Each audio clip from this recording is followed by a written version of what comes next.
여러분 반갑습니다. 성경대로를 시작합니다. 지금 출애굽을 통해서 보여주신 예수님의 복음의 모형과 그림자, 이 부분을 지금 공부하고 있는데요. 출애굽을 해서 가나안 땅을 가는 과정, 이 과정은 지금 새언약 시대의 성도들이 예수님을 믿고 거듭나서 하나님 나라에 들어가는 과정의 완전한 모형과 그림자입니다. 이 출애굽에 대한 부분을 우리가 공부를 하게 되면 이 시대 내가 어느 위치에 있는지를 알 수가 있습니다. 출애굽은 홍해를 건너면서 완성됩니다. 이 말이 무슨 말인가요? 지금 새언약 시대에도 홍해를 건너는 침례를 받으면 세상을 나오는 것이 완성이 됩니다. 성경에 침례를 어떻게 표현했는지 잘 아실 거예요. 침례는 육적 몸을 벗는 것이라고 얘기를 하고 있습니다. 세상과 죄와 사망에 매여있던 육적 몸, 그 육적 몸을 완전히 벗어버리는 것, 장사 지내는 것, 예수님의 장사에 연합해서 침례받을 때 육적 몸을 완전히 땅속에 묻어서 나와는 상관없는 그런 새 사람이 되는 것, 이게 바로 침례지요.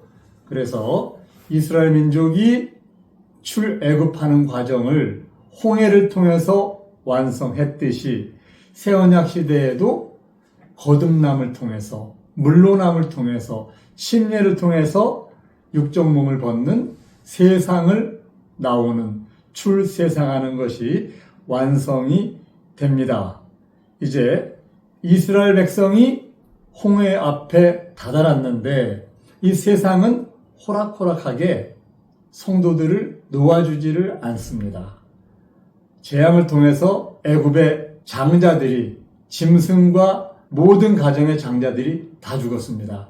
아마 그 시대에 한 가정에 장자들이 1명, 2명, 많으면 한 가정에 3명이 죽었을지도 몰라요.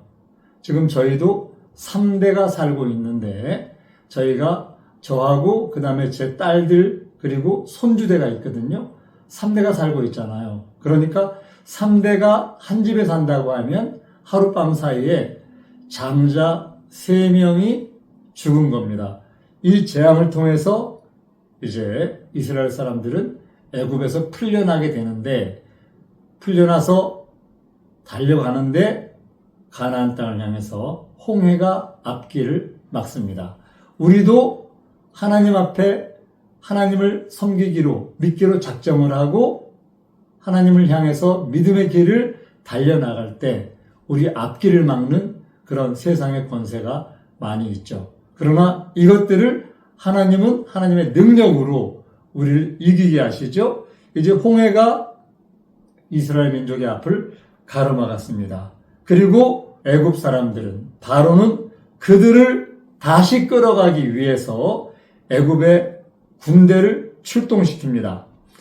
특별 병거 600승, 애굽의 모든 병거가 동원됩니다. 이제 이스라엘 민족은 사람의 눈으로, 세상적인 눈으로 볼 때는 잡혀가거나 죽는 것 두 가지밖에 방법이 없습니다.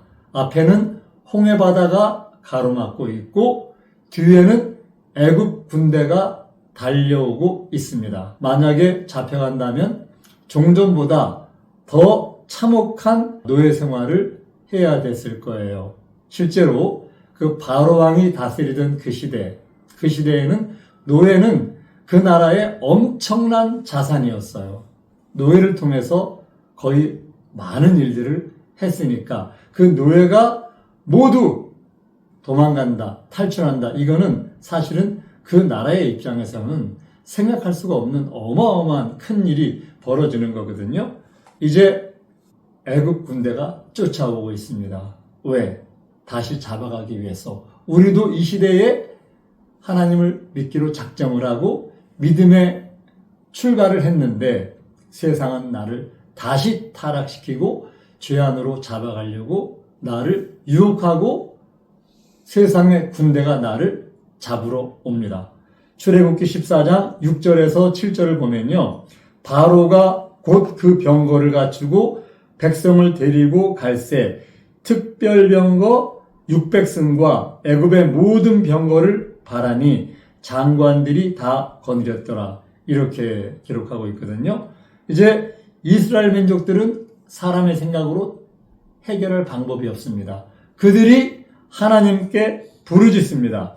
출애굽기 14장 10절에 바로가 가까워 올 때에 이스라엘 자손이 눈을 들어 본즉 애굽 사람들이 자기 뒤에 미친지라 이스라엘 자손이 심히 두려워하여 야훼께 부르짖고 하나님께 부르짖습니다. 이것밖에는 할 수 있는 일이 없습니다. 우리도 이 땅을 살아갈 때 하나님께 부르짖는 것밖에는 할 수 있는 일이 사람의 힘으로 할 수 있는 것이 아무것도 없을 때가 있습니다. 그때 믿음으로 하나님께 큰 소리로 외치고 부르짖을 때 하나님은 그 부르짖음을 들으십니다. 그 통곡 소리를 들으십니다. 그 기도를 응답하십니다. 모세가 말합니다. 두려워 말고 가만히 서서 야훼께서 오늘날 너희를 위해서 행하시는 구원을 보라. 야훼께서 너희를 위하여 싸우시리니 너희는 가만히 있을지니라. 이렇게 얘기를 해요. 믿음의 사람 모세는 하나님의 약속을 믿습니다. 출애굽기 14장 13절부터 보면요. 모세가 백성에게 이르되 너희는 두려워 말고 가만히 서서 야훼께서 오늘날 너희를 위하여 행하시는 구원을 보라. 너희가 오늘 본 애굽 사람을 또다시는 영원히 보지 못하리라. 야훼께서 너희를 위하여 싸우시리니 너희는 가만히 있을지어다. 모세는 하나님의 사람은 하나님의 약속을 믿습니다. 하나님의 말씀을 믿습니다. 그래서 담대하게 백성들에게 외칩니다. 하나님께서 너희를 구원하신다. 너희가 오늘 본 애굽 사람은 영원히 다시는 볼 수가 없다. 왜? 전부 다 물에서 죽을 거니까. 왜? 사람의 군대는 하나님의 군대를 당할 수가 없어요. 야훼께서 너희를 위해서 싸울 거니까 너희는 가만히 보기만 하라는 거예요. 너희는 싸울 것도 없다는 거예요. 이제는 하나님이 너희를 대신해서 애굽 군대와 싸워주신다는 이 믿음의 사람 모세, 우리에게도 이런 지도자들이 있죠. 이런 말씀 맡은 나를 인도하는 믿음의 지도자들이 계십니다. 그분을 따라서 그분의 손을 굳게 잡을 때 우리는 우리 앞에 있는 어떠한 난관도 홍해 바다가 가로막아도 이길 수가 있을 줄 압니다. 하나님께서 모세에게 말씀하십니다. 손에 든 지팡이를 홍해를 향해서 내밀어라. 이렇게 말씀하세요. 그것으로 바다를 갈라지게 해서 이스라엘 민족이 바다 가운데를 육지같이 행하리라.